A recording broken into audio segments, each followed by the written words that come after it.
मेरा नाम अंशिका है। मैं मिडिल क्लास फैमिली से बिलोंग करती हूँ। हम 5 भाई बहन थे, 3 भाई और 2 बहनें। मैं अपने सारे बहन भाइयों में सबसे छोटी थी और सबकी ही लाडली थी। सभी लोग मुझसे बहुत प्यार करते थे। मैं अभी पढ़ाई कर रही थी। मुझसे 2 साल बड़ी मेरी एक बहन थी, उसका नाम श्वेता था। हम दोनों ही एक दूसरे के साथ फ्रेंड्स की तरह रहते थे।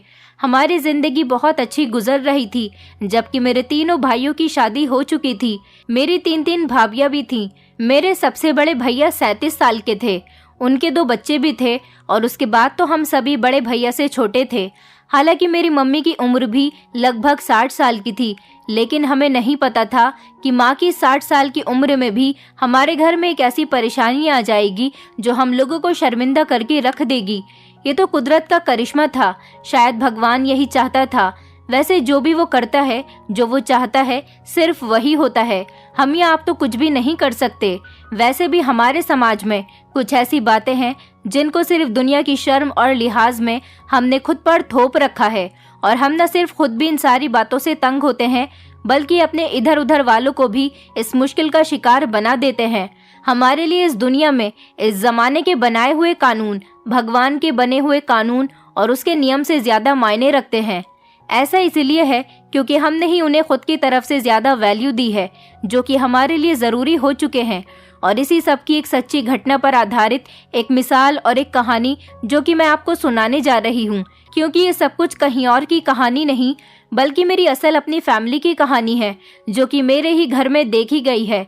जब अचानक मेरी 60 साल की माँ की तबीयत खराब होने की वजह से उनका चेहरा पीला हो गया और वो अपनी इस खराब तबीयत को लेकर बिस्तर से लग गईं। मैंने जब देखा कि माँ की अचानक इतनी ज्यादा तबीयत खराब हो गई कि उनके चेहरे का रंग भी बदल गया है, तो मैंने घबराकर अपने भाइयों को बुलाया।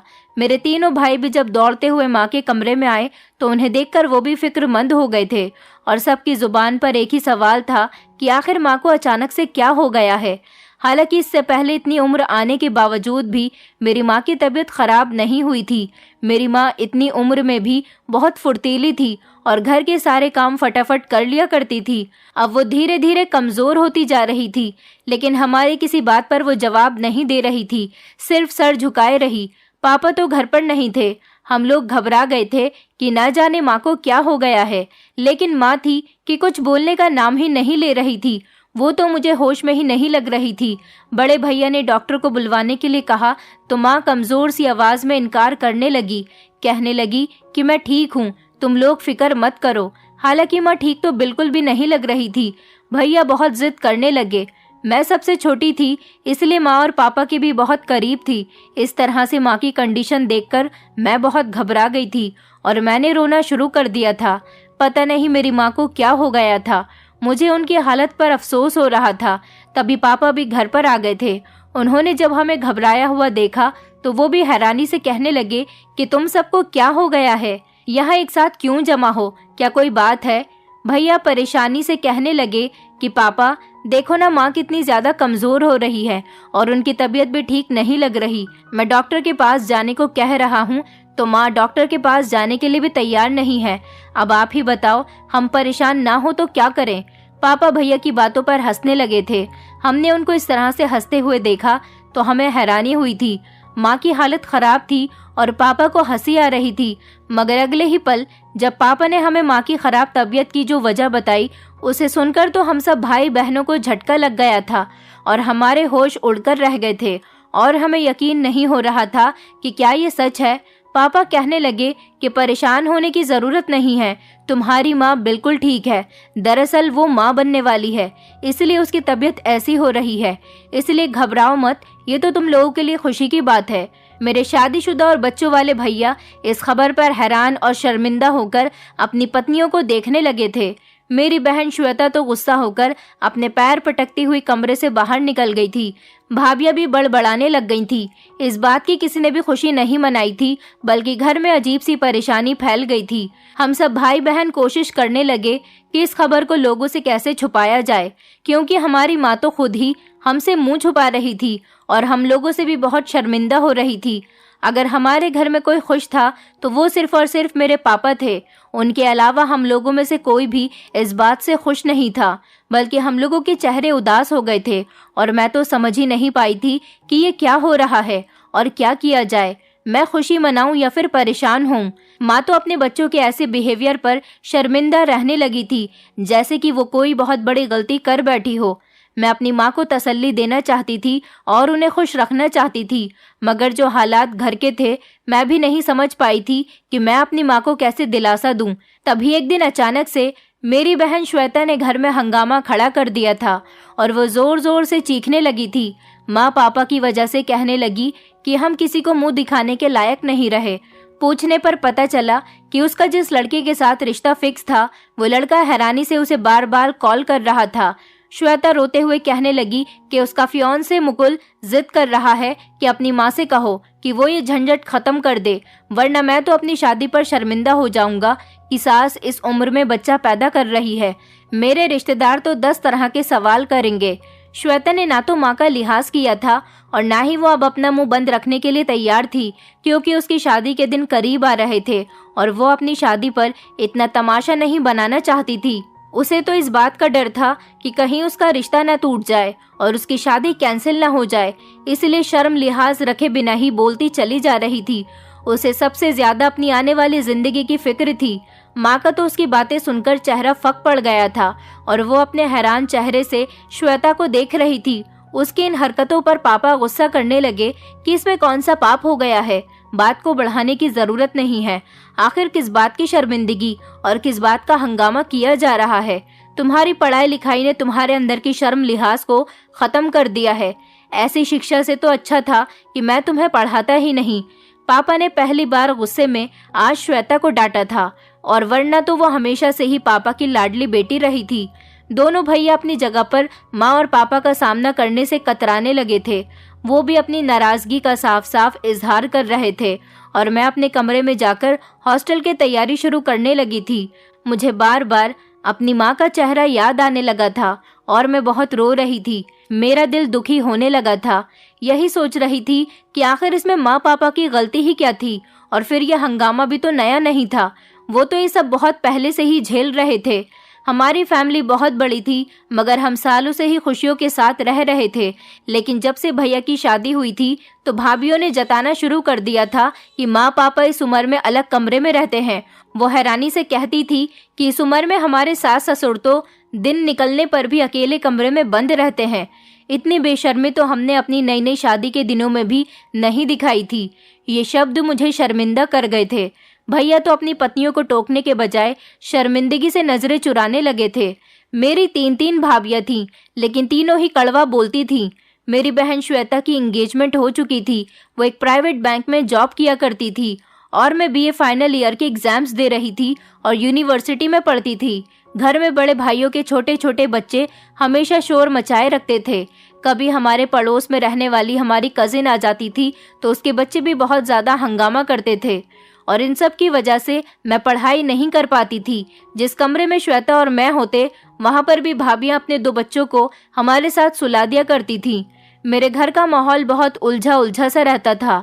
माँ पापा अलग कमरे में रहते थे, पर कभी कभी भाभियां हमें बातें जताती रहती थी।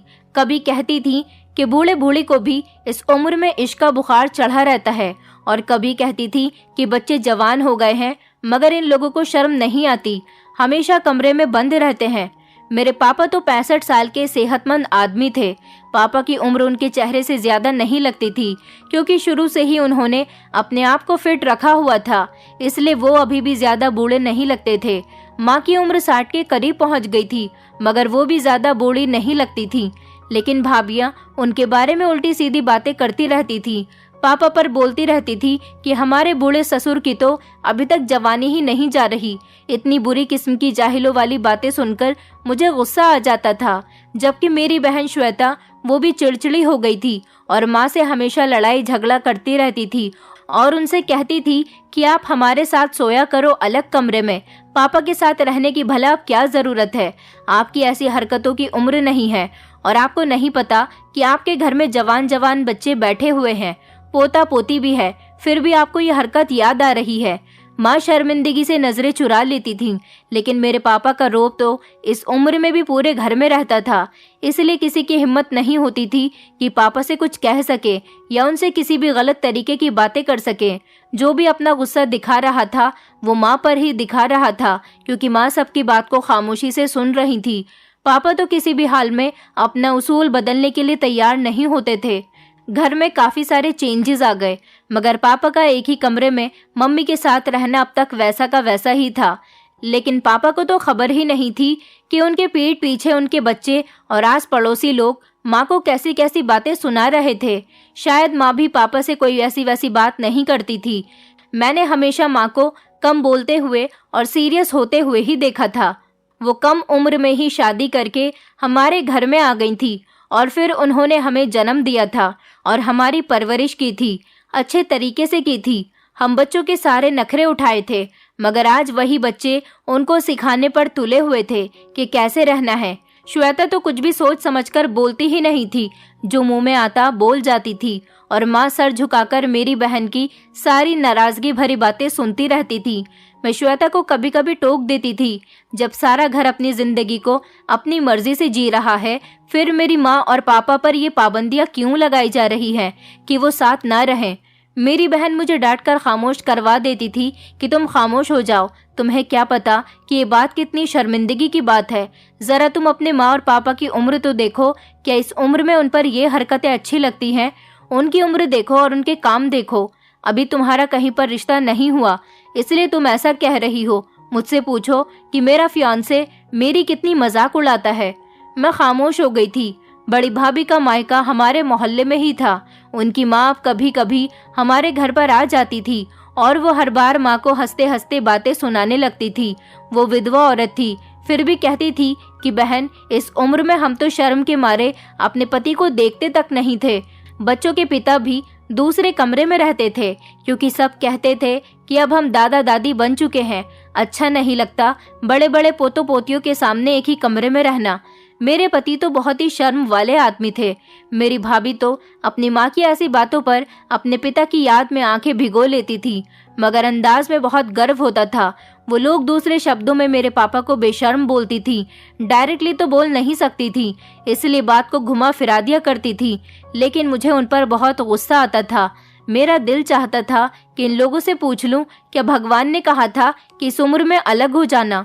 मगर माँ तो मुझे खामोश रहने का इशारा दे देती और खुद ये सब कुछ खामोशी से सुनकर मुस्कुरा देती थी। कुछ माँ का बिहेवियर भी ऐसा ही था और कुछ वो बीमार थी, इसलिए भी ज्यादा कभी कभी किसी से बहस नहीं करती थी। मेरी माँ को ब्लड प्रेशर की बीमारी थी, लेकिन वो बीमारों जैसा रिएक्ट नहीं करती थी। दवाई लेती हैं और ठीक हो जाती हैं। भाभी तो अपनी माँ को मना करने के बजाय उनके साथ मिल जाती और कभी कभी मुंह छुपाकर हंसती थी, तो कभी उल्टी सीधी बातें करने लगती थी। मैं उनका ये बिहेवियर बहुत महसूस करती थी। मेरी माँ को भी ऐसी बातों पर उठकर खामोशी से कमरे में जाना ही पड़ता था। मेरी बहन श्वेता माँ से ही लड़ने लगती थी, कहती थी कि अब आप लोगों की वजह से हम लोगों को बातें सुननी पड़ती हैं। जिसके मुंह में जो आता है हमसे वो कहकर चला जाता है। हमें शर्मिंदगी का सामना होता है और चिड़चिड़े शब्दों में बोलती थी। कहती थी कि कभी किसी के बूढ़े माता पिता को इस तरह से एक कमरे में रहते हुए देखा है? हमारे पापा की उम्र बुढ़ापे तक पहुंच गई है, लेकिन अभी तक उन पर जवानी चढ़ी हुई है। हम कुंवारी बेटियों का भी लिहाज नहीं करते कि हमें कितनी बातें सुननी पड़ रही हैं। माँ उसकी बातों पर शर्मिंदगी से कटकर रह जाती थी। मैं हैरानी से अपनी बहन को देखते रह जाती थी। वो अपने माता पिता पर इतना घटिया इल्जाम कैसे कर सकती थी? उसे बस अपनी इज्जत की परवाह थी, क्योंकि उसे ऐसा लग रहा था जैसे जिस तरह से लोगों से बातें सुन रही है, इस वजह से उसकी इज्जत खराब हो रही है। पापा की तो अलग ही अपनी दुनिया थी। भैया बहाने बहाने से माँ से कहते कि जल्द ही श्वेता की शादी हो जाए तो अंशिका अकेली हो जाएगी, अभी से ही उसके साथ कमरे में सो जाया करो ताकि उसे अकेलापन महसूस न हो। वैसे भी जवान लड़की का अकेले कमरे में रहना ठीक नहीं होता। इससे पहले कि माँ हाँ या ना कहती, पापा पीछे से बोल पड़े थे। कहने लगे कि तुम्हारी माँ की तबीयत खराब रहती है, ब्लड प्रेशर की मरीज है, कब हालत खराब हो जाए कुछ पता नहीं चलता। अंशिका तो जवान और समझदार है, वो अकेली रह सकती है। मेरे भैया तो अपना गुस्सा पीकर रह जाते थे, चाहे दुनिया इधर से उधर हो जाए, लेकिन पापा अपनी अलग ही दुनिया में मस्त रहते थे। उन्हें शायद अपने बच्चों की गलत बातें और लोगों की गलत बातों से कोई फर्क नहीं पड़ता था, या फिर सच में वो इस बात से बेखबर थे। मेरे बड़े भैया भी ढंग से किसी से बात नहीं करते थे।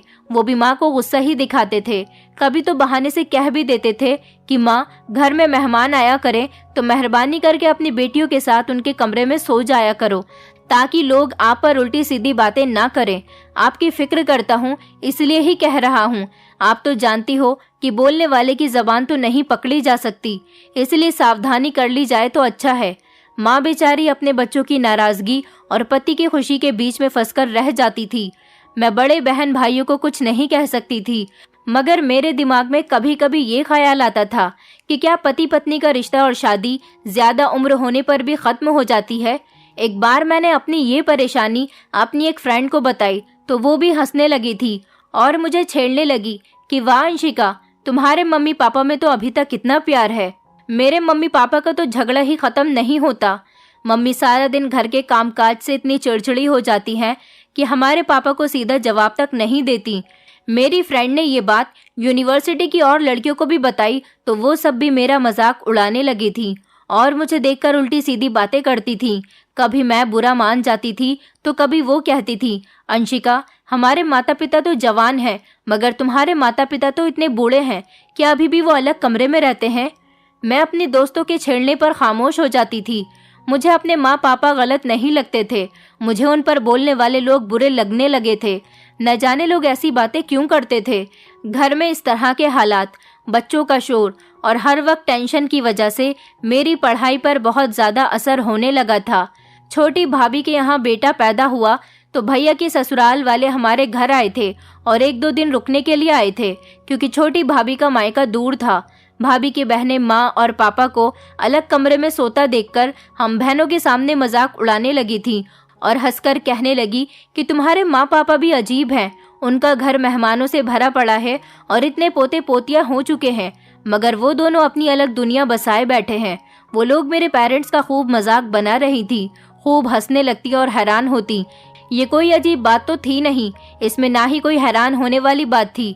हम मिडिल क्लास लोगों में ही तो ऐसा नहीं चलता कि जब माँ बाप बूढ़े हो जाते हैं तो उन्हें औलाद के साथ ही सोना होता है। हाई क्लास फैमिली में देखा जाए तो सभी के अलग अलग रूम होते हैं और सभी को अपनी अपनी प्राइवेसी ज़्यादा इम्पोर्टेंट होती है। शायद वो लोग एक अलग और अच्छी सोच रखते हैं, लेकिन हम मिडिल क्लास लोग अपने पेरेंट्स को अपने साथ रखकर उनको एक दूसरे से जुदा करना चाहते हैं, ताकि वो हमारे जवान होने के बाद एक दूसरे से अलग रहें। ऐसा करना तो उनके साथ सरासर नाइंसाफी है, क्योंकि पति पत्नी का रिश्ता एक ऐसा पवित्र रिश्ता है जिसमें मरते दम तक मोहब्बत कायम रहती है और वो दोनों एक दूसरे के साथ रहना चाहते हैं। पर कुछ बच्चे ऐसे होते हैं जो अपने माँ बाप को जीते जी ही अलग कर देते हैं। मेरी बहन श्वेता इन सारी हरकतों पर बहुत ज़्यादा गुस्सा लिए बैठी रही थी। मैं जानती थी कि उसका गुस्सा बाद में माँ पर ही निकलने वाला था, क्योंकि उसे खुद भी ये सब कुछ बहुत बुरा लग रहा था। उसका बस नहीं चलता तो वो घर को छोड़कर चली जाती। मेरी भाभी अपनी बहनों को टोकते हुए कहने लगी कि इस घर का यही रिवाज है, इसलिए खामोश रहो। हर इंसान के रहने का तरीका अलग अलग होता है। हमारे घरों में माता पिता बेटे बेटियों का लिहाज करते हैं, मगर ज़रूरी नहीं हर कोई ऐसा ही करे। भाभी अपनी बहनों से कहने लगी कि मेरे ससुर का मेरी सास के बिना गुजारा नहीं होता। भाभी के टोकने का अंदाज भी ऐसा था जैसे वो बेइज्जत कर रही हों। मुझे ऐसी बातों के खूब जवाब आते थे, मगर मैं घर की सबसे छोटी बेटी थी, ज़्यादा किसी से बहस नहीं कर सकती थी, वरना मुझे बदतमीज़ होने का टैग दे दिया जाता। इसलिए मजबूरी में आकर मैं खामोश रह जाती थी। जानती थी कि भाभीयों को जवाब देने का नतीजा ये निकलेगा कि भैया नाराज़ हो जाएंगे। छोटे भैया के कानों में भी ऐसी बातें पड़ती रहती हैं। उनके ससुराल वाले चले गए तो वो अपना गुस्सा उतारने के लिए मुझे डांटने लगे और कहने लगे कि मैं देख रहा हूँ कि तुम्हारा पढ़ाई पर बिल्कुल भी ध्यान नहीं रहता है, तुम घर की बातों में मगन रहती हो। माँ पापा को तो कोई होश ही नहीं रहा हमारी परवरिश करके। उन्होंने अपनी जिम्मेदारी पूरी कर ली, लेकिन छोटी बेटी को आज़ाद छोड़ दिया है। भैया मुझसे कहने लगे कि आइंदा सिर्फ अपनी पढ़ाई पर ध्यान दिया करो और घर में मेहमान आए तो उनके साथ घुसकर मत बैठ जाया करो। मैंने डरते डरते भैया से कहा कि भैया, इसमें माँ का क्या कसूर है जो आप सब लोग उन्हें ही बुरा भला कह रहे हो। इस छोटे से घर में मेहमानों और बच्चों की वजह से जो शोर रहता है, उसकी वजह से कौन सा मैं पढ़ाई कर पा रही हूँ। मेरा पढ़ाई करना दुश्वार हो गया है। मेरी बात पर भैया एकदम किसी सोच में गुम हो गए थे। फिर वो कहने लगे कि मैं तुम्हारा यूनिवर्सिटी के ही हॉस्टल में एडमिशन करवा देता हूँ। अच्छा है कि तुम हॉस्टल में रहकर पढ़ाई करोगी तो तुम किसी काबिल बन जाओगी, क्योंकि इस घर का माहौल तो पूरी तरह से बिगड़ चुका है। ऐसे में मैं समझ सकता हूँ कि पढ़ाई करना तुम्हारे लिए कितना मुश्किल हो गया होगा। मैं हैरान हो गई थी कि अचानक भैया के दिमाग में एक ऐसा आइडिया आया था। मैं तब नहीं जानती थी कि भाभी के घर वालों की उल्टी सीधी बातें सुनकर मेरे भैया शर्मिंदा हुए थे और वो नहीं चाहते थे कि मैं भी घर में रहकर इस तरह की बातें सुनूं। मेरी बड़ी बहन श्वेता पहले ही अपने रिश्ते की वजह से बहुत परेशान थी। उसकी जल्दी शादी होने वाली थी, इसलिए भैया का ध्यान मुझ पर रहता था। मैं भी जवान हो चुकी थी। भैया ने अपनी कही हुई बात को पूरा कर दिया था और कुछ दिनों में ही मुझे मेरी यूनिवर्सिटी के हॉस्टल में ही एडमिशन करवा दिया था। माँ ने सुना तो माँ इस बात पर हैरान रह गई थी। माँ ने परेशानी से कहा कि आजकल के हालात ऐसे नहीं रहे कि जवान बेटियों को हॉस्टल में अकेला छोड़ दिया जाए। इस पर भाभी ने जताते हुए माँ को ताना देते हुए कहा कि आजकल तो घर में भी ऐसे हालात नहीं। जवान कुंवारी बेटियों के घर में होते हुए माँ बाप कमरे में बंद हुए रहते हैं। बेहतर यही होगा कि लड़कियों की जल्दी ही शादी कर दी जाए या फिर उन्हें पढ़ने के लिए हॉस्टल में भेजा जाए। भाभी बड़बड़ाती रहती थी, कहती थी कि सारा दिन हम तीनों के पति अपने माँ बाप की इस हरकत की वजह से शर्मिंदा होते हैं और जब घर में घुसते हैं तो उनके कदम घर में नहीं घुसते। लेकिन पापा को तो यहाँ कोई फिक्र ही नहीं। माँ खामोश हो गई थी। पापा ने सुना तो मुझसे कहने लगे कि ये भी ठीक है, वैसे भी घर में हमेशा हंगामा लगा रहता है, हॉस्टल में तुम्हारी पढ़ाई अच्छी हो जाएगी। पापा की बात सुनकर मैं खामोश हो गई थी और भैया मुझे कुछ दिनों के बाद ही घर से मेरे हॉस्टल में मुझे और मेरे सामान को छोड़ आए थे। मेरी परेशानी पर भैया ने मुझे भरोसा दिलाया और कहने लगे कि हॉस्टल घर के पास ही तो है, हर हफ्ते तुम घर आ जाया करो, कोई परेशानी नहीं होगी, मगर तुम्हारी पढ़ाई पूरी होना बहुत ज़रूरी है। मैं भी बेफिक्र हो गई थी। हॉस्टल में रहकर पढ़ाई सच में बहुत अच्छे तरीके से हो रही थी, क्योंकि मेरा सारा कंसंट्रेशन पढ़ाई पर ही था। फालतू बातों से बिल्कुल हट गया था। यहाँ पर कोई शोर शराबा भी नहीं होता था, मगर फिर भी मेरे दिमाग में कभी कभी अपनी माँ और पापा का ख्याल आता तो ना चाहते हुए भी मैं परेशान हो जाती थी। पहले तो मैं फिर भी कभी कभी अपनी बहन श्वेता को गुस्सा करने पर समझा देती थी और उसे रोक लिया करती थी, मगर अब मुझे यकीन था कि श्वेता आते जाते माँ के सर पर सवार रहती होगी। वो दिन रात उन्हें बातें सुनाती होगी। मुझे हर टाइम माँ से यही शिकायत रहती थी कि वो माँ बनकर नहीं दिखाती थी, अपने बच्चों के सर पर नहीं नाचती थी, मगर मैंने कभी पलटकर जवाब नहीं दिया था।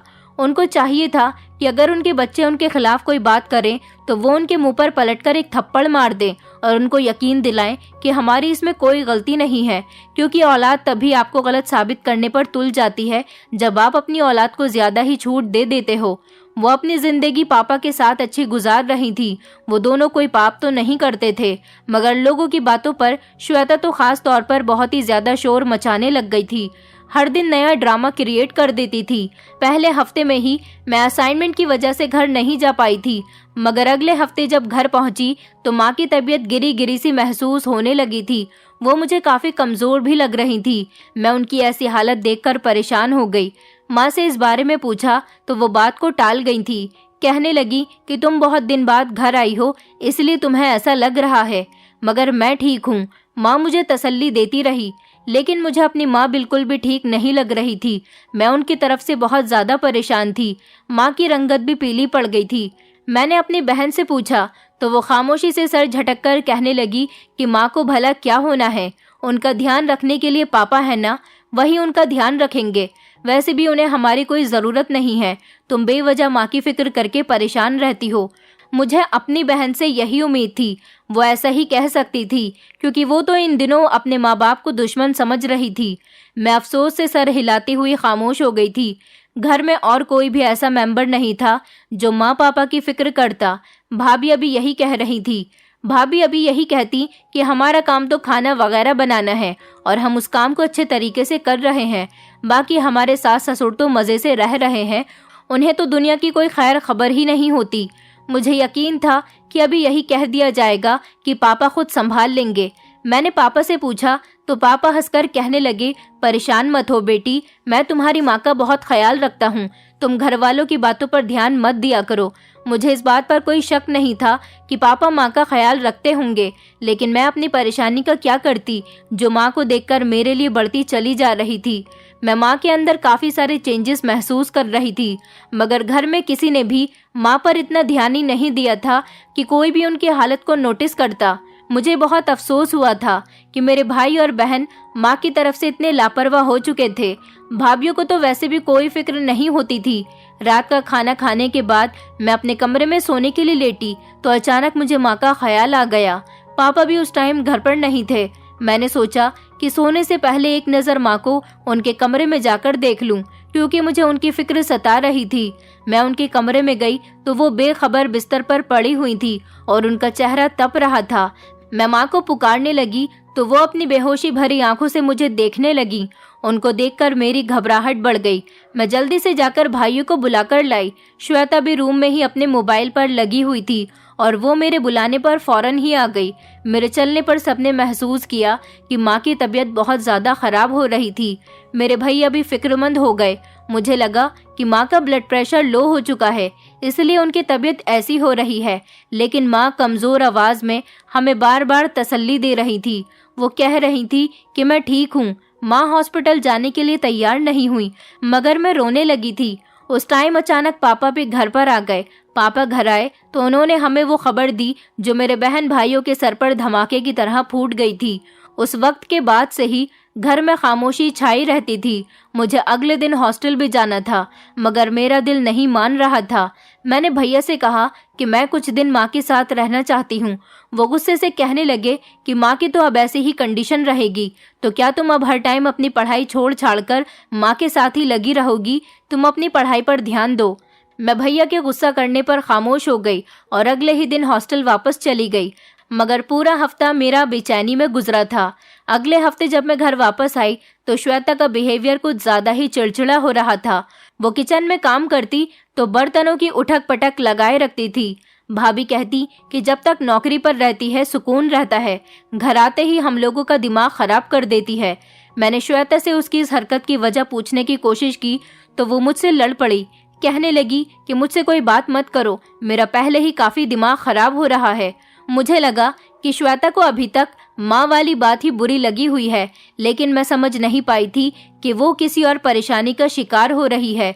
तभी अचानक वो अपना मोबाइल लेकर घर के किसी कोने में चोरी चुपके किसी से बात कर रही होती, तो कभी किसी से किचन में खड़े होकर बात कर रही होती थी। मुझे ऐसा लग रहा था जैसे श्वेता कभी कभी रो रही होती थी। न जाने वो किस बात पर परेशान थी। मैं उससे पूछना चाहती थी, मगर मेरी बहन श्वेता की मेरे साथ इतनी गहरी दोस्ती कभी नहीं रही थी कि वो मुझसे अपनी पर्सनल बातें शेयर करे। वो तो मोटी सी लड़की थी, अगर उसका मन होता तो वो मुझे हर बात बता देती थी, और अगर उसका मन नहीं करता तो सवाल करने पर भी मुझे कुछ नहीं बताती थी। भाभीियों ने मुझे बताया था कि मेरी बहनें भी फ़ोन करके शर्मिंदगी का इजहार कर रही थी कि इस उम्र में माँ और पापा को क्या सूझी थी। किसी ने भी माँ और पापा को बधाइयाँ नहीं दी थी, बल्कि सब बच्चे एक ही बात पर जोर दे रहे थे कि ये सब कुछ अच्छा नहीं हुआ। वो लोगों को क्या मुंह दिखाएंगे कि इस उम्र में उनके माता पिता बच्चे पैदा कर रहे हैं। हमारे घर में सब लोग ही परेशान थे। मेरी तीसरे नंबर वाली भाभी की शादी को अभी 1.5 साल हुआ था और मेरे छोटे भैया इस बात से परेशान थे कि अगर उनके ससुराल वालों को इस बारे में पता चल गया तो वो भी उनकी मजाक बनाएंगे।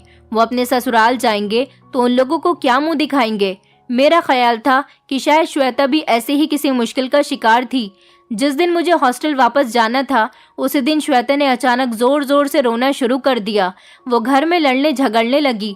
उसने घर में हंगामा खड़ा कर दिया था और रोते हुए अपनी फ्रस्ट्रेशन का सारा राज खोल दिया था। मेरा ख्याल बिल्कुल ठीक साबित हुआ था। श्वेता की भी यही परेशानी थी। उसका फियांसे उसे दिन रात कॉल्स करके यही बातें दोहरा रहा था कि वो अपनी शादी पर तमाशा बनने से डरता है। उसने अपने घर वालों से भी ये बात छुपा ली है, सब सुनेंगे तो क्या कहेंगे वगैरह वगैरह। पापा श्वेता को डांटने लगे तो श्वेता लगातार उनको जवाब देने लगी। चीख चीख कर कहने लगी कि मेरी मंगनी टूट गई, मेरा रिश्ता खत्म हो गया, तो किसका कसूर होगा? आपको तो अपने बच्चों के बारे में सोचना चाहिए था। ये उम्र बेटियों की शादी करने की है, आपको हमारी कोई परवाह नहीं है। मैं परेशानी से अपना सर पकड़कर बैठ गई थी। इतनी छोटी सी बात पर मेरा पूरा घर एक अजीब से तनाव का शिकार हो गया था। मुझे माँ की बहुत फिक्र होती थी, मगर अब तो मुझे घर में रहने की भी परमिशन नहीं मिलती थी। अपने ही घर में रहने के लिए मैं अपने भैया की रिक्वेस्ट करती रह जाती थी, लेकिन वो सुनते ही नहीं थे। वो तो मुझे जल्द से जल्द हॉस्टल जाने के लिए कहते थे और चाहते थे कि मैं यहाँ कभी नहीं आऊँ।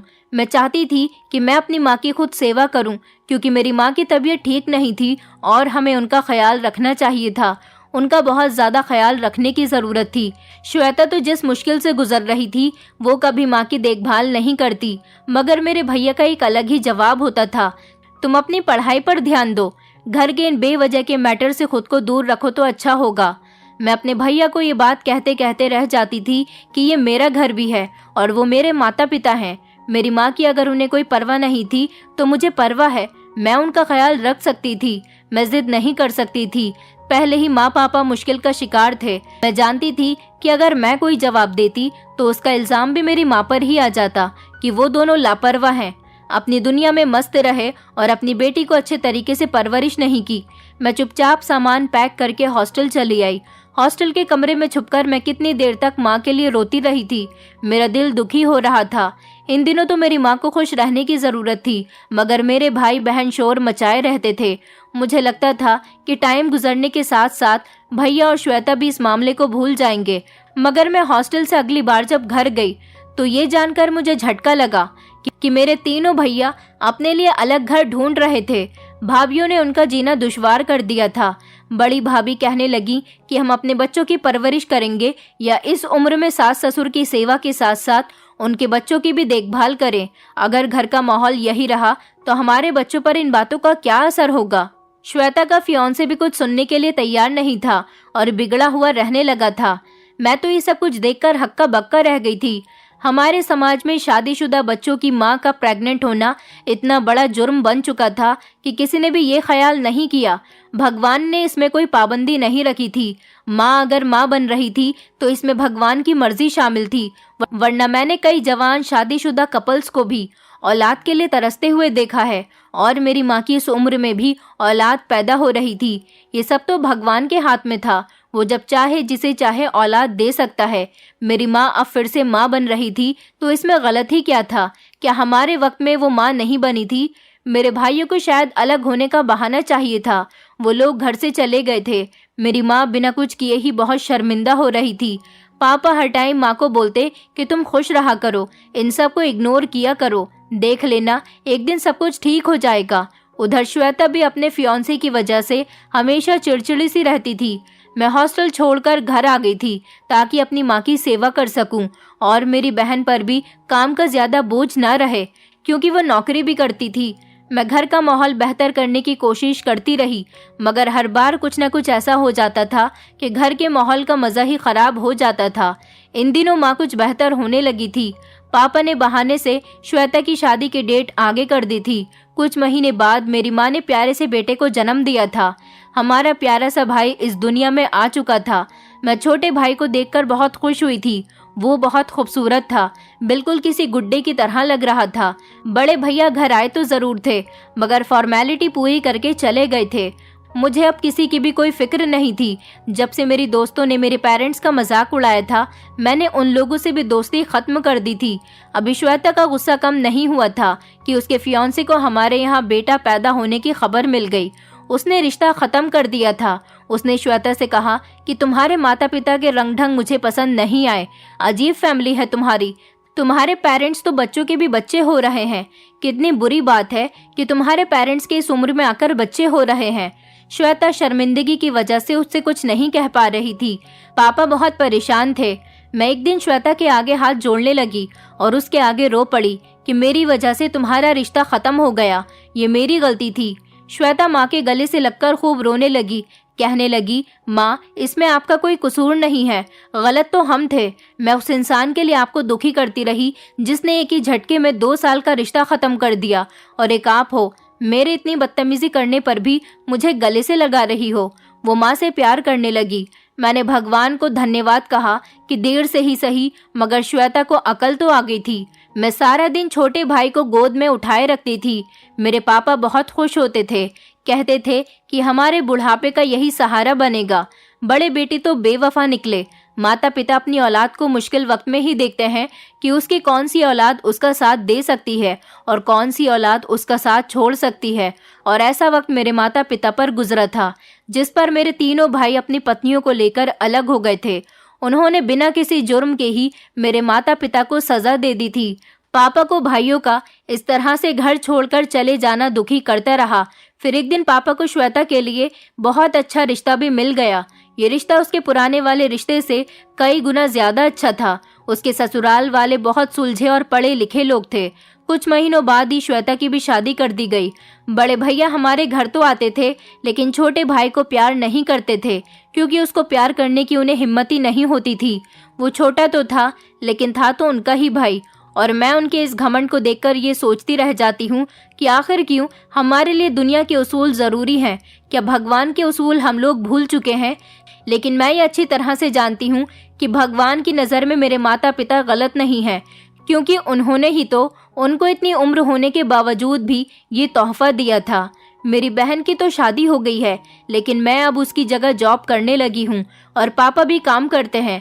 इस तरह से हमारा घर चल रहा है। मेरी माँ भी अब बहुत खुश रहने लगी है क्योंकि अब उन्होंने भी अपने बेवफा बच्चों की फिक्र करना छोड़ दिया है और अब उन्होंने जिंदगी की नई शुरुआत अपने छोटे बेटे के साथ की है। दोस्तों, उम्मीद करती हूँ आपको हमारी कहानी पसंद आई होगी।